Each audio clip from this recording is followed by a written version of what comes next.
Very good morning dear students.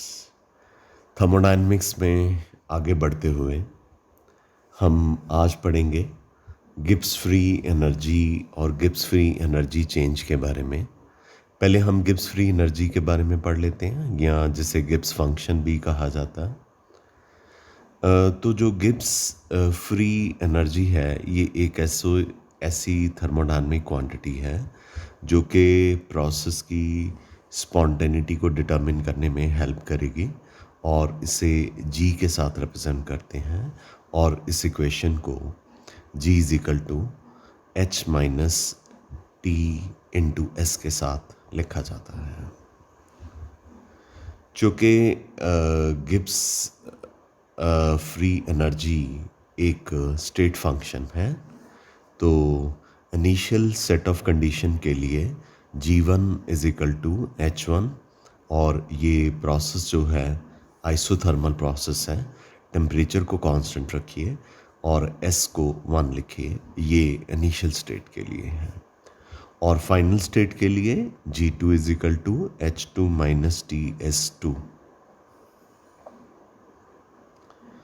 तो अगर आपको डेल्टा जी फाइंड आउट करना है, तो फाइनल गिब्स फ्री एनर्जी में से इनिशियल को सब्सट्रैक्ट कीजिए, G2 माइनस G1।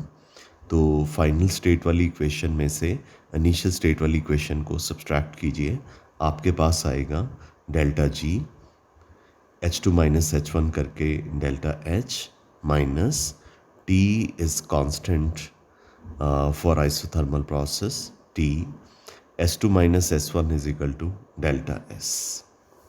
ये जो इक्वेशन है गिब्स फ्री एनर्जी चेंज के लिए इक्वेशन है।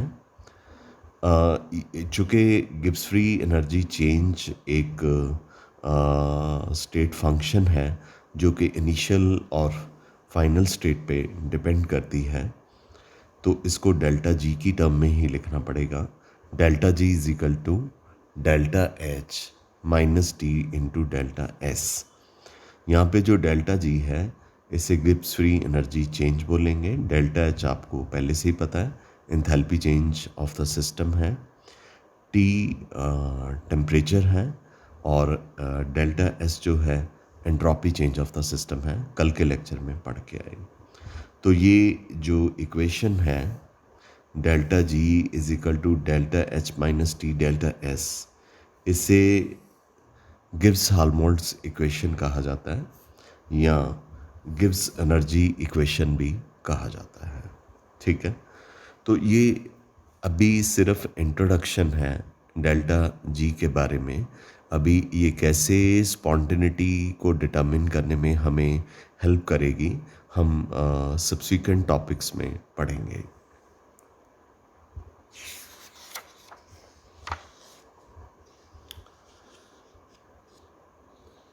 तो गिब्स फ्री एनर्जी की डेफिनेशन पढ़ने से पहले मैं आपको बता दूं, आप इसको फ्री एनर्जी चेंज कहते हैं, और ये हम बताएंगे कि ना कि ये प्रोसेस की स्पॉन्टेनिटी को डिटरमिन करने में हेल्प करती है, बल्कि गिब्स फ्री एनर्जी जो है वो नॉन मैकेनिकल वर्क या यूज़फुल वर्क से रिलेटेड होती है। हम सबसे पहले गिब्स फ्री एनर्जी चेंज की डेफिनेशन पढ़ लेते हैं, ताकि इस आर्टिकल को डिराइव करने में हमारे लिए मतलब कि इजी रहे हमारे लिए। डेल्टा जी एक ऐसी थर्मोडायनेमिक क्वांटिटी है, अगर इसकी वैल्यू डिक्रीज करती है तो जो सिस्टम है वो यूज़फुल काम करेगा। सो डेल्टा जी और Gibbs free energy change is a thermodynamic quantity of the system, decrease in whose value, यानी डेल्टा जी की वैल्यू अगर नेगेटिव होगी, that will be equal to useful work done by the system, that we shall be proving in the end कि minus delta G is equal to work useful. This is what we have to prove also, and this can be driven with the help of first law of thermodynamics. ठीक है, तो Gibbs free energy change की definition दोबारा से बता देता हूँ। ये एक ऐसी थर्मोडायनेमिक क्वांटिटी है, इसकी वैल्यू अगर डिक्रीज करती है तो ये यूज़फुल वर्क के इक्वल है। और इसको ड्राइव करने के लिए हम फर्स्ट लॉ ऑफ थर्मोडायनेमिक्स की हेल्प लेते हैं, जिसके अकॉर्डिंगली Q जो है वो किसके इक्वल होता है? Q is equal to delta U plus W के इक्वल होता है। ये हम पढ़ के आए हुए हैं फर्स्ट लॉ ऑफ थर्मोडायनेमिक्स में। So let's write it. Q is equal to delta U। जो काम है वो दो तरह का होता है, एक एक्सपेंशन, एक नॉन एक्सपेंशन। तो वर्क को मैंने दो पार्ट में डिवाइड कर लिया, work of expansion, work of non expansion. ठीक है, तो अब आप कहेंगे कि सर वर्क दो तरह का कैसे होता है, work of expansion and work of non expansion. मैं आपको बताऊं कि ये मेरे पास वाटर है, इसको मैंने एक कंटेनर में लिया और इसमें इसकी इलेक्ट्रोलिसिस कर दी। इलेक्ट्रोलिसिस करने के बाद electrolysis of course few drops of concentrated sulphuric acid की प्रेजेंस में होती है, क्योंकि water is a bad conductor of electricity. Few drops concentrated sulphuric acid डालेंगे तो it will be dissociated into hydrogen and oxygen gas. Okay, बाद में container के अंदर ये जो गैसेस हैं ये एक्सपांड कर जाती हैं, गैसेस एक्सपांड कर जाती हैं। आप मुझे बताइए कि ये जो लिक्विड वाटर है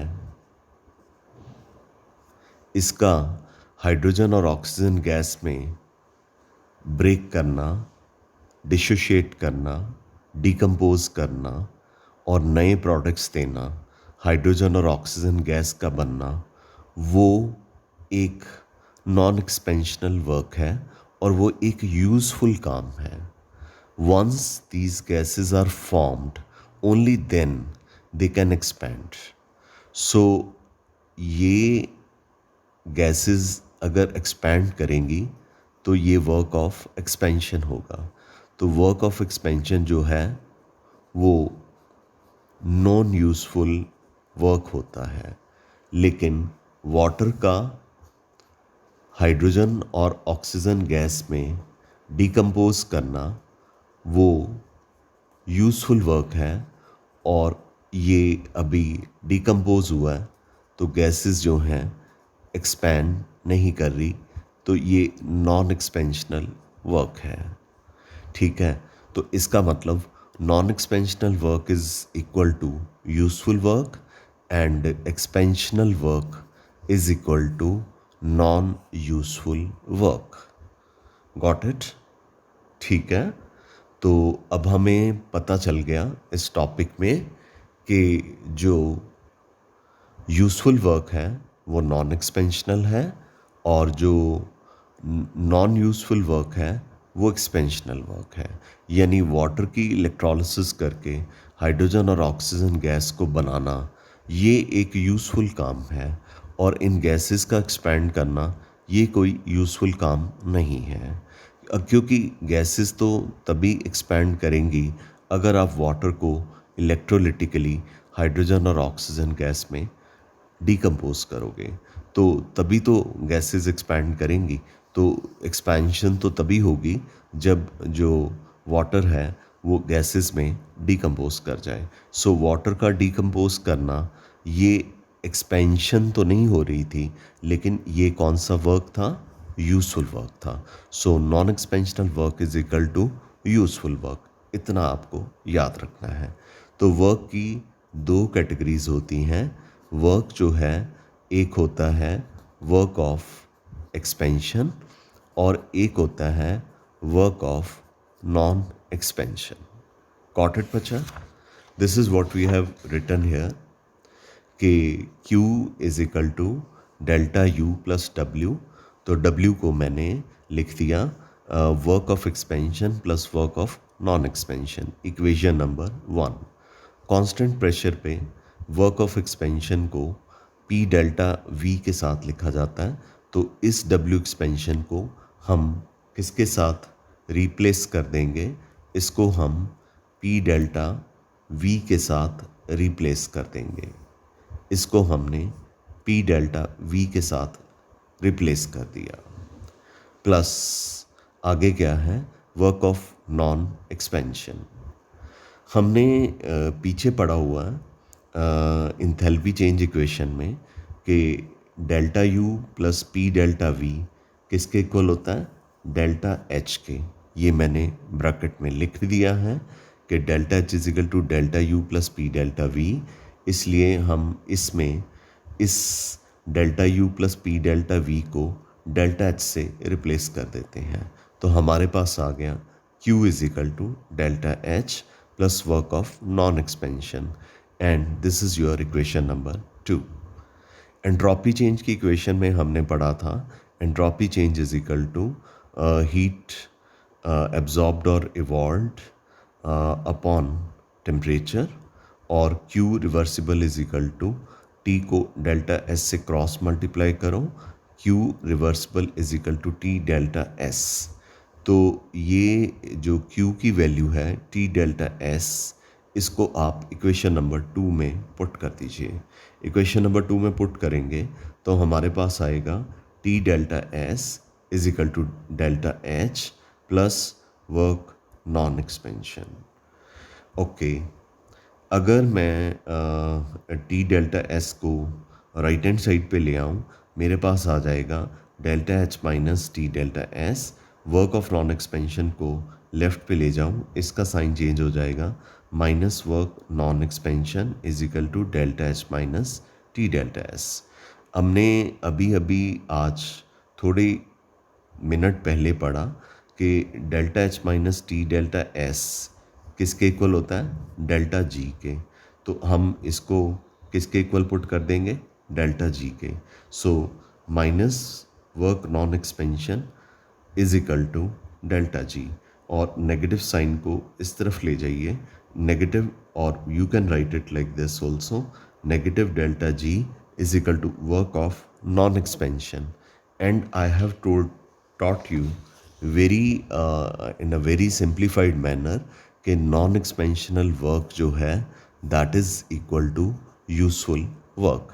सो अब ये प्रूफ हो गया कि डेल्टा G की वैल्यू जब डिक्रीज करती है that is equal to useful work done by the system. I am sure this is clear to you. Got it बच्चा? आगे कुछ नोट्स हैं जो इम्पॉर्टेंट हैं आपके लिए MCQs पॉइंट ऑफ व्यू से। ज़्यादातर केसेस में ये जो नोट है मैंने वाटर की डिकम्पोजिशन करके आपको एक पेपर पे सारा एक्सप्लेन कर दिया है। तो यहाँ पे वही लिखा हुआ है कि ज़्यादातर चेंजेस में वर्क ऑफ एक्सपेंशन जो है उसको यूज़फुल वर्क में कन्वर्ट नहीं किया जा सकता, जबकि जो नॉन एक्सपेंशनल वर्क है उसको हम यूज़फुल वर्क में कन्वर्ट कर सकते हैं। तो कंक्लूजन ये निकलता है कि जो गिब्स फ्री एनर्जी चेंज है इसकी वैल्यू जब डिक्रीज़ करती है तो वो नॉन एक्सपेंशनल वर्क के इक्वल है और वो यूज़फुल वर्क के इक्वल है। तो डेफिनेशन भी प्रूफ हो गई। अब चूँकि negative delta G is equal to useful work, तो यूज़फुल वर्क जो है मैक्स वर्क होता है, मैक्सिमम होता है। तो we can write it also like this, negative delta G is equal to W maximum.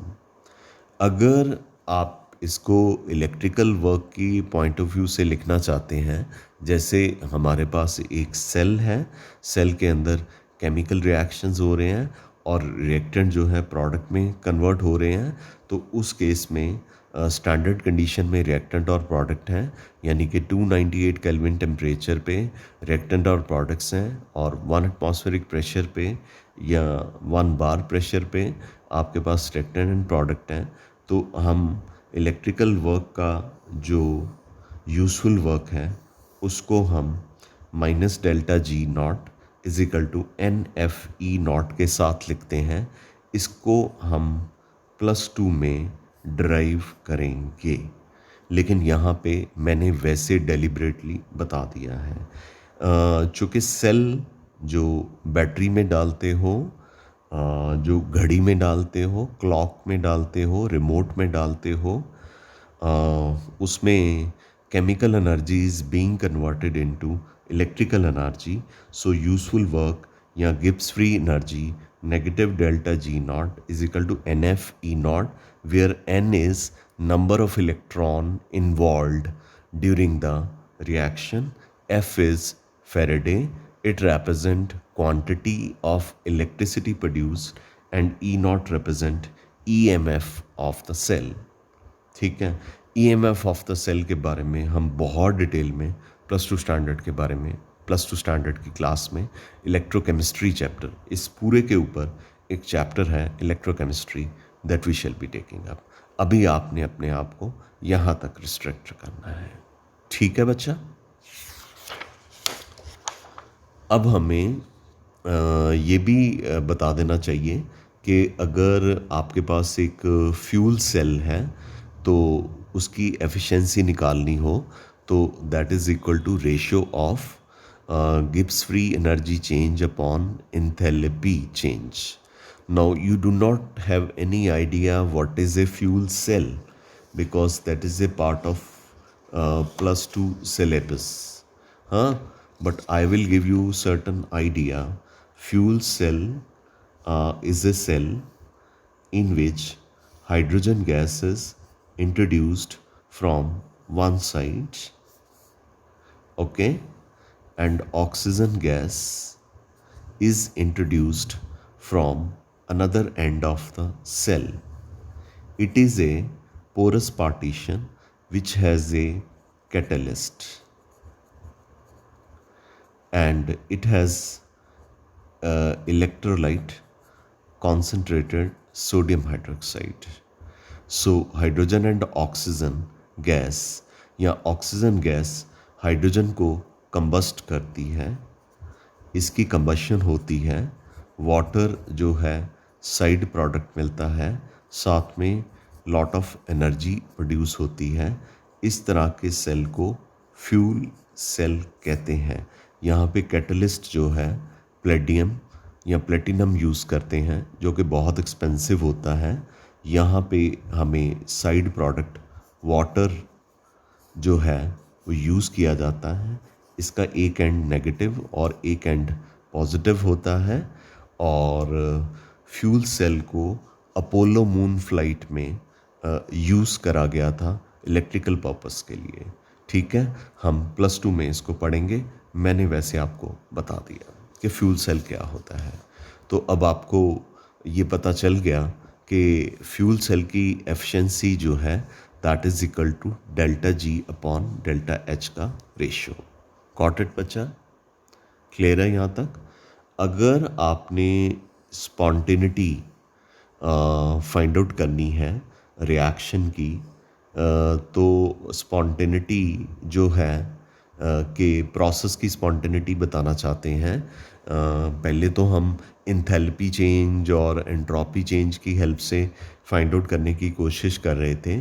तो अब हम इसको स्पॉन्टेनिटी को, प्रोसेस की स्पॉन्टेनिटी को सबसे पहले एंट्रोपी चेंज से फाइंड आउट करने के ट्राई करते हैं। हमने कल के लेक्चर में पढ़ा भी था, न्यूमेरिकल्स भी करे थे कि total entropy of the system और universe, not system, total entropy of the universe is equal to entropy of system plus entropy of surrounding. आपको दोनों में से किसी एक को अज्यूम करना है कि एक हीट लूज़ कर रहा है, दूसरा हीट एब्जॉर्ब कर रहा है। Choice is entirely yours, result आपका यही आएगा। ठीक है, तो मैंने यहाँ पे अज्यूम किया कि जो सराउंडिंग है वो हीट को रिलीज़ कर रहा है कांस्टेंट प्रेशर पे।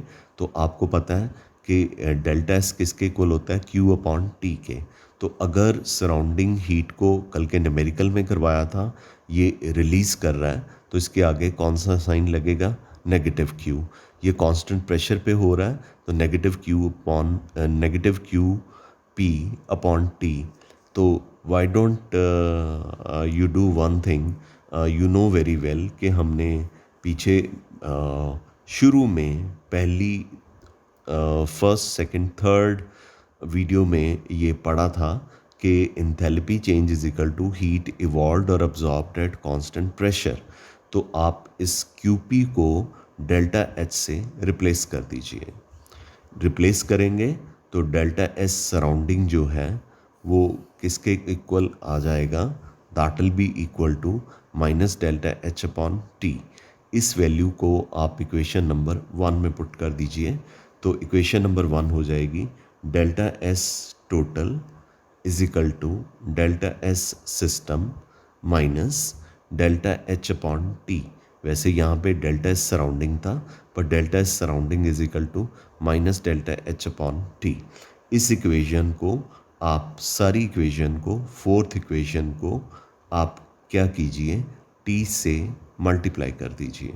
ठीक है, टी से मल्टीप्लाई करेंगे तो ये आ जाएगा T delta S total is equal to, T को इससे मल्टीप्लाई किया, टी डेल्टा एस सिस्टम को छोड़ दीजिए, ठीक है, माइनस डेल्टा एच, और इसको भी टी से मल्टीप्लाई किया तो टी और टी कट गए, तो हमारे पास आ गया T delta S total is equal to T delta S minus delta H. और आपको पता है ना कि delta H minus T delta S किसके इक्वल होता है, डेल्टा जी के इक्वल होता है। Delta G is equal to delta H minus T delta S, हमने आज ही पढ़ा, गिब्स हाल्मोल्ट्ज़ इक्वेशन इसे कहा जाता है। तो यहाँ पे उलट है, ये डेल्टा एच को नेगेटिव साइन दिया है, टी डेल्टा एस को पॉजिटिव साइन दिया है, यानी यहाँ पे डेल्टा जी की जगह नेगेटिव डेल्टा जी आ जाएगा। तो नेगेटिव डेल्टा जी यानी कि decrease in free energy is equal to total entropy of the system multiply by the temperature. इसका मतलब कि अगर डेल्टा जी का वैल्यू नेगेटिव होगा तो ये टी डेल्टा एस टोटल जो है वो पॉजिटिव होगा और प्रोसेस क्या होगा, स्पॉन्टेनियस। और अगर डेल्टा जी पॉजिटिव होगा तो ये नेगेटिव साइन इधर चला जाएगा, तो प्रोसेस क्या हो जाएगा, नॉन स्पॉन्टेनियस। अगर ये ज़ीरो है तो प्रोसेस जो है वो किस में होगा, इक्विलिब्रियम में। I am very sure this is clear to you. Now we have to find out criteria of spontaneity from this equation, Gibbs-Helmholtz equation. This is number 2.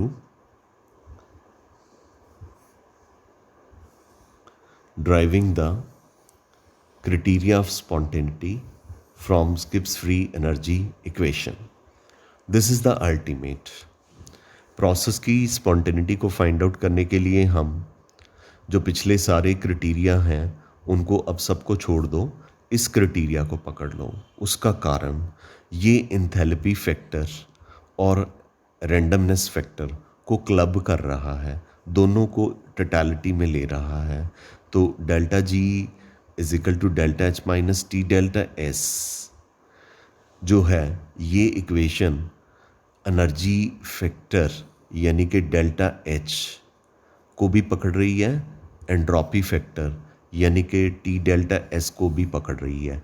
इन दोनों का जो डिफरेंस है उससे डेल्टा जी का वैल्यू निकलेगा। Delta G का value अगर negative आएगा तो प्रोसेस स्पॉन्टेनियस होगा, पॉजिटिव आएगा डेल्टा जी का वैल्यू तो प्रोसेस नॉन स्पॉन्टेनियस होगा, डेल्टा जी ज़ीरो होगा तो प्रोसेस इक्विलिब्रियम में होगा। तो चार पॉसिबिलिटीज़ हमारे पास अराइज होती हैं अगर हम डेल्टा एच और टी डेल्टा एस के साइन को डिफरेंट लें। पहली पॉसिबिलिटी, जब आप डेल्टा एच और टी डेल्टा एस दोनों को नेगेटिव ले लो, और हमने इनका मैग्नीट्यूड भी देखना है कि delta H T delta S से ग्रेटर है, स्मॉलर है कि इक्वल है। लेट अस अज्यूम पहली पॉसिबिलिटी में डेल्टा एच नेगेटिव है, टी डेल्टा एस नेगेटिव है। डेल्टा एच नेगेटिव का मतलब ये प्रोसेस को फेवर कर रहा है, और टी डेल्टा एस नेगेटिव का मतलब है प्रोसेस को फेवर नहीं कर रहा। हमने कहा दोनों ही नेगेटिव हैं। अब डेल्टा एच फेवर कर रहा है, ये नहीं फेवर कर रहा, तो फेवर करने वाले का मैग्नीट्यूड ग्रेटर है ना फेवर करने वाले से, तो प्रोसेस क्या होगा, स्पॉन्टेनियस, डेल्टा जी क्या होगा, नेगेटिव। और नंबर 2, डेल्टा एच बी नेगेटिव है, टी डेल्टा एस भी नेगेटिव है, यानी ये प्रोसेस को फेवर करता है, पर इसका मैग्नीट्यूड ना फेवर करने वाले से स्मॉलर है, तो मतलब प्रोसेस नॉन स्पॉन्टेनियस होगा, डेल्टा जी क्या होगा, पॉजिटिव। और अगर ये इक्वल है तो प्रोसेस कैसे होगा, इक्विलिब्रियम में। I hope you understand this. इसको आप एक और तरीके से भी कर सकते हैं कि ये पहली पॉसिबिलिटी है, तो डेल्टा एच पी नेगेटिव है, टी डेल्टा एस भी नेगेटिव है, दोनों जूल्स में हैं, ठीक है, और ये जूल्स केल्विन में है क्योंकि यहाँ पे टेम्परेचर भी है। तो delta G is equal to delta H minus T delta S. तो हम पहले कह रहे हैं delta H is greater than T delta S. तो अगर डेल्टा एच जो है वो 50 है और टी डेल्टा एस जो है वो 20 है, ठीक है, तो delta G is equal to 50 minus 20। हमने कहा कि दोनों का नेगेटिव लगाना है, ठीक है। अब आप अपना मैथमेटिक्स ना बीच में लेके आना। 50 के आगे हमने नेगेटिव लगा दिया और 20 के आगे भी नेगेटिव लगा दिया, ये आपको समझाने के लिए। ये माइनस माइनस प्लस हो गया, आंसर कितना आ गया, -30 आ गया, यानी डेल्टा जी नेगेटिव आ गया। इसका मतलब डेल्टा एच जब टी डेल्टा एस से ग्रेटर होता है और दोनों नेगेटिव होते हैं तो डेल्टा जी नेगेटिव आता है। तो ये वैल्यूज़ जूल्स और जूल्स केल्विन में दी हुई हैं, तो डेफिनेटली डेल्टा जी नेगेटिव आएगा और प्रोसेस क्या होगा, स्पॉन्टेनियस। एंड वाइस वर्सा मतलब कि अगर delta H lesser than T delta S है तो डेल्टा जी क्या होगा, पॉजिटिव, और प्रोसेस क्या होगा, नॉन स्पॉन्टेनियस। और अगर वो इक्वल होंगे, डेल्टा एच और टी डेल्टा एस इक्वल होंगे, तो डेल्टा जी ज़ीरो होगा, तो प्रोसेस किस में होगा, इक्विलिब्रियम में। I am sure this is clear to you. दूसरी पॉसिबिलिटी है जब डेल्टा एच और टी डेल्टा एस दोनों पॉजिटिव हैं। पहले हमने कहा दोनों नेगेटिव, अब हम कह रहे हैं दोनों पॉजिटिव।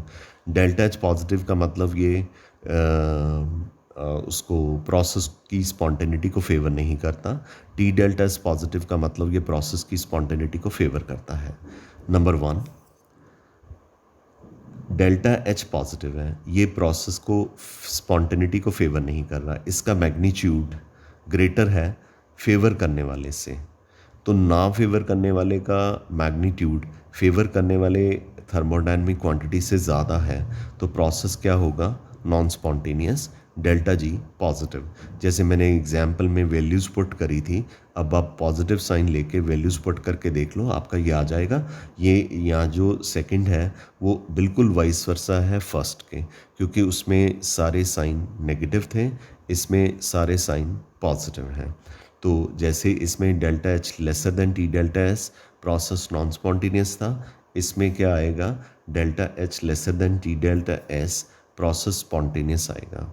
और बाकी ये तो तीनों दोनों का सेम ही रहेगा। अगर delta H T delta S के इक्वल है, इसमें भी अगर delta H T delta S के इक्वल है तो प्रोसेस इक्विलिब्रियम में होगा और डेल्टा जी क्या होगा, ज़ीरो होगा। Third possibility, delta H negative है, ये प्रोसेस को फेवर करता है, प्रोसेस की स्पॉन्टेनिटी को फेवर करता है। टी डेल्टा एस पॉजिटिव है, ये भी प्रोसेस की स्पॉन्टेनिटी को फेवर करता है। अब दोनों ही फेवर करते हैं तो delta ji definitely will be very highly negative and process will be highly spontaneous.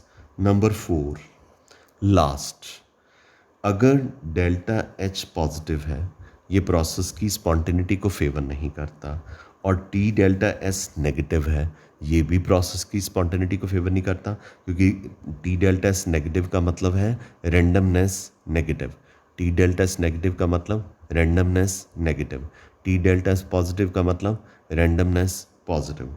Delta H positive process की स्पॉन्टेनिटी को एक्सप्लेन नहीं कर पाएगा, प्रोसेस इसकी पॉजिटिव वैल्यू से स्पॉन्टेनियस नहीं हो सकता, और ऊपर से टी डेल्टा एस भी नेगेटिव है। दोनों ही थर्मोडायनेमिक क्वांटिटीज़ गिब्स हाल्बोल्ट्स इक्वेशन के अंदर प्रोसेस को फेवर नहीं करते, तो डेल्टा जी का वैल्यू डेफिनेटली पॉजिटिव आएगा and process is going to be highly non-spontaneous. I'm very sure this lecture of today is very clear to you. Deliberately, I have spoken the words very slowly and gradually so that you can understand and grasp it properly. Hope you like the video. Thank you very much. You can definitely pass on your feedback. And मैंने आपको कल एक चीज़ बोला था कि आप एक IIT का 20 ईयर पेपर बाय कर लीजिएगा, या 30 ईयर पेपर भी है वो भी आप बाय कर सकते हैं। और जो मेडिकल के बच्चे हैं, नीट का 20 ईयर पेपर या 30 ईयर पेपर मार्केट में अवेलेबल है, जो उसे आप बाय कर लीजिए। और इसके अलावा रेफरेंस बुक्स जो आपके पास हैं उसके पीछे जितने भी एमसीक्यूज़ हैं, नई रेफरेंस बुक्स होनी चाहिए, बहुत पुरानी नहीं होनी चाहिए। मतलब आप 2010 की ले लें तो फिर तो कोई बेनिफिट ही नहीं है। आपके पास 2020 है तो 2019 की 2020 की ही बुकें होनी चाहिए, बहुत ज़्यादा पुरानी नहीं होनी चाहिए, ठीक है। तो इससे आपको प्रिपरेशन करने में बहुत हेल्प मिलेगा, ठीक है। So see you back tomorrow guys, thank you very much, love you all, have a great day.